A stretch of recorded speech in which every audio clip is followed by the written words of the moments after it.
जी बिल्कुल टाइम देखा है and I know I am late. अब तो बताओ, इस दुनिया का ऐसा कौन सा शौहर है? लेट हो गया हूँ तो इसका अजाला भी करना होगा। और तुम्हें तो खुश होना चाहिए ना, दुनिया के काम काज छोड़कर बीवी के पैरों में बैठ। तुम्हारा तो खुश होना बनता भी है। ड्रामा सीरियल लाडली की आने वाले एपिसोड में आप देखेंगे कि नाज़ो सुंदस को कहेगी कि मेरी मर्जी, मेरा भाई है, मैं जहाँ चाहूँ उसकी शादी करूँ। आपको क्या पड़ी है कि आप रायम की शादी अब्रिश से करने के लिए पापा से बात कर रही थी। इस पर दोस्तों वो से कहेगी कि रायम को मैं भी अपना भाई समझती हूँ और उसकी खुशी इसी में ही है कि वो शादी करना चाहता है अब्रिश से, तो तुम भी उसकी खुशी पूरी करने में उसकी मदद करो। जिस पर वो से कहेगी कि मेरे भाई के बारे में क्या अच्छा है क्या बुरा मैं सब कुछ जानती हूँ, तुम्हें पीछे पड़ने की कोई ज़रूरत नहीं है। तुम ये सब कुछ इसीलिए कर रही हो ना ताकि घर में तुम्हारी बात मानी जाए और तुम्हें मुझ पर फोकियत दी जाए।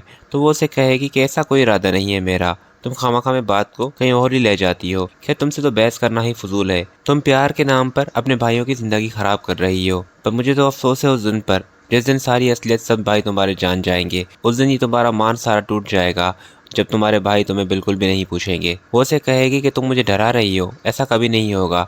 मेरे भाई मुझ पर जान देते हैं, वो कभी मुझे अपने आप से जुदा नहीं करेंगे। तुमने क्या समझाया कि मैं शादी करके यहाँ पर नहीं आऊँगी? ये घर पहले भी मेरा था और बाद में भी मेरा ही रहेगा।